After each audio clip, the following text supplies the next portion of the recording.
Selamat datang di media pembelajaran kimia.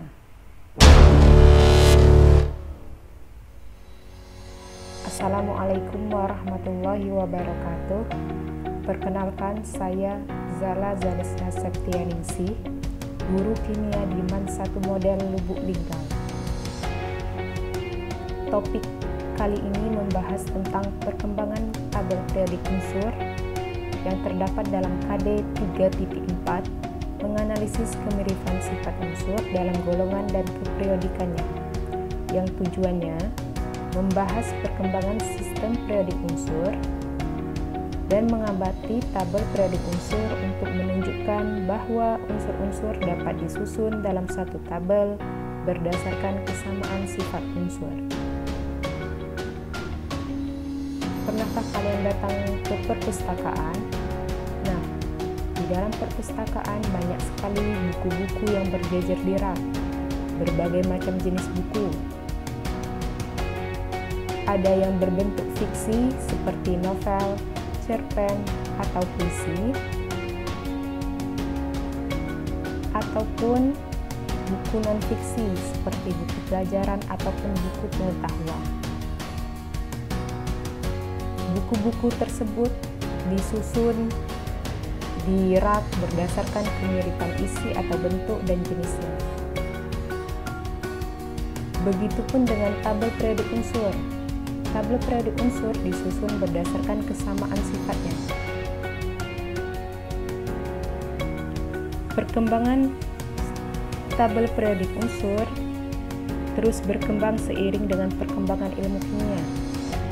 Pengelompokan unsur sudah dimulai dari pengelompokan unsur cara Lafayette sampai ke pengelompokan unsur modern. Awalnya hanya 20 unsur yang terdiri dari logam dan non-logam, dan dasar pengelompokan untuk berkembang pesat setelah John Dalton menemukan teori atom. Berikut ini adalah perkembangan sistem periodik unsur. Yang pertama, Antoine Lafayette pada tahun 1789, seorang ilmuwan kimia dari Prancis mengelompokkan 33 unsur ke dalam 4 golongan, yaitu gas, non-logam, logam, dan tanah. Berikut ini adalah tabel pengelompokan unsur menurut Lafayette. Kekurangan pengelompokan unsur menurut Lafayette yaitu tidak semua unsur kimia dimasukkan ke dalam tabel, dan unsur-unsur dalam golongan yang sama tidak mempunyai sifat kimia yang sama. Selanjutnya, Johann Wolfgang Dobreiner pada tahun 1829 menunjukkan ada hubungan antara massa atom relatif dengan sifat-sifat unsur kimia, dan Dobreiner merupakan seorang pelopor penyusunan tabel periodik berdasarkan berat atom.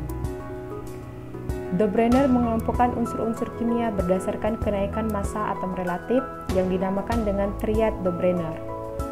Berikut ini adalah tabel triad Dobreiner. Triad kelompok pertama yaitu litium, sodium, dan potasium. Massa atom relatif dari natrium atau sodium, unsur yang di tengah, itu merupakan rata-rata dari massa atom relatif unsur yang di tepi, yaitu litium dan potasium. Jadi massa atom relatif dari natrium merupakan rata-rata dari massa atom relatif litium dan potasium. Begitupun triad yang lainnya. Kekurangan dari triad Dobreiner yaitu kemiripan tidak hanya terjadi pada 3 unsur dalam satu triad. Contohnya unsur fluor yang mirip dengan triad 4, klorin, brom, dan iodin. Serta tidak semua unsur memenuhi aturan Dobreiner. Lalu, Alexander Emile Beguier de Chanchortus pada tahun 1862, seorang ahli geologi dari Prancis, mengelompokkan unsur-unsur kimia berdasarkan kenaikan berat atom. Unsur-unsur kimia disusun membentuk sifat. Unsur yang sifatnya mirip terletak pada kolom yang sama. Berikut ini adalah pengelompokan unsur menurut Chanchortus. Kemudian, John Alexander Newlands pada tahun 1864, seorang kimiawan dari Inggris, mengelompokkan unsur berdasarkan kenaikan berat atom. Hukum oktab ditemukan setelah Newlands menemukan hubungan antara sifat unsur dengan kenaikan berat atom. Berikut adalah bunyi hukum oktab Newlands. Jika unsur-unsur disusun berdasarkan kenaikan nomor atom, sifat unsur tersebut akan berulang pada unsur ke-8. Uniknya, satu kelompok unsur disesuaikan dengan tangga nada. Berikut ini adalah tabel pengelompokan unsur menurut Newlands. Kekurangan dari tabel pengelompokan unsur Newlands yaitu hanya berlaku untuk 17 unsur pertama dari hidrogen hingga kalsium dan hanya sesuai untuk unsur-unsur ringan dengan massa atom relatif rendah serta unsur golongan gas mulia belum ditemukan pada saat itu. Jadi pengelompokan unsur menurut Newlands yaitu hanya berlaku dari hidrogen sampai kalsium.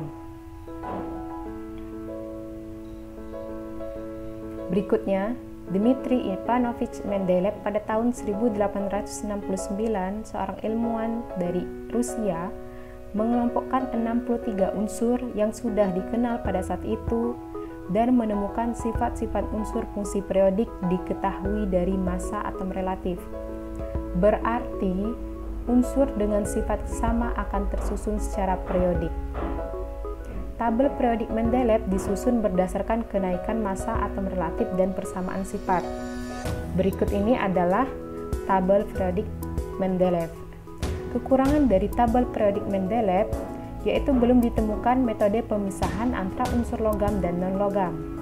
Panjang periodiknya tidak sama, terlalu banyak tempat yang kosong, dan penempatan unsur cenderung acak. Namun, Mendeleev sudah memprediksi akan ditemukan unsur-unsur baru.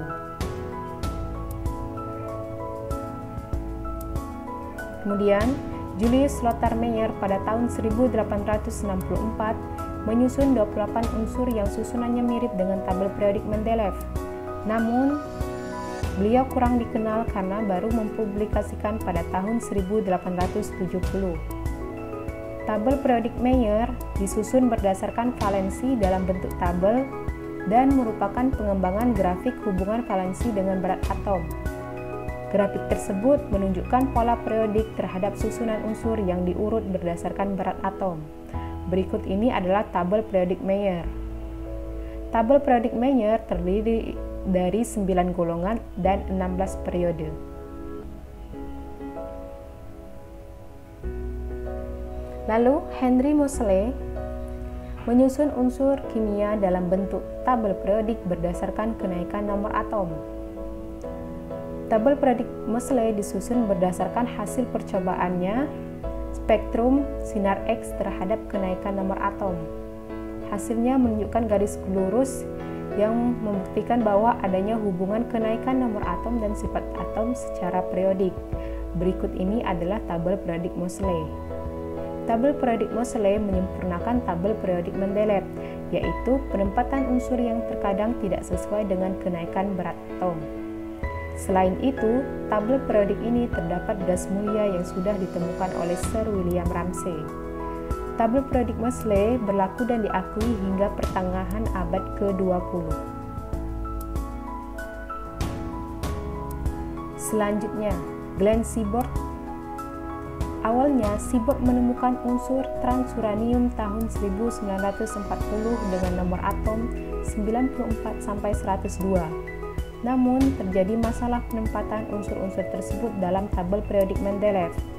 Lalu, tabel periodik dimodifikasi hingga menjadi tabel periodik yang digunakan pada saat ini. Pengelompokan unsur menurut Seaborg atau tabel periodik modern disusun berdasarkan kenaikan nomor atom dan kemiripan sifat. Berikut ini adalah tabel periodik modern. Tabel periodik modern terdiri dari 7 periode dan 18 golongan, 8 golongan utama serta 8 golongan transisi.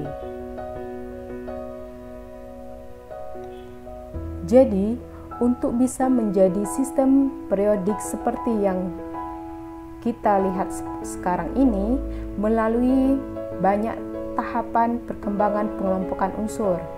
Sistem periodik unsur akan terus berkembang seiring dengan penemuan unsur baru dan perkembangan ilmu kimia. Sistem periodik unsur modern terdiri dari 18 golongan dan 7 periode. Periode merupakan lajur horizontal, yaitu susunan unsur-unsur secara mendatar.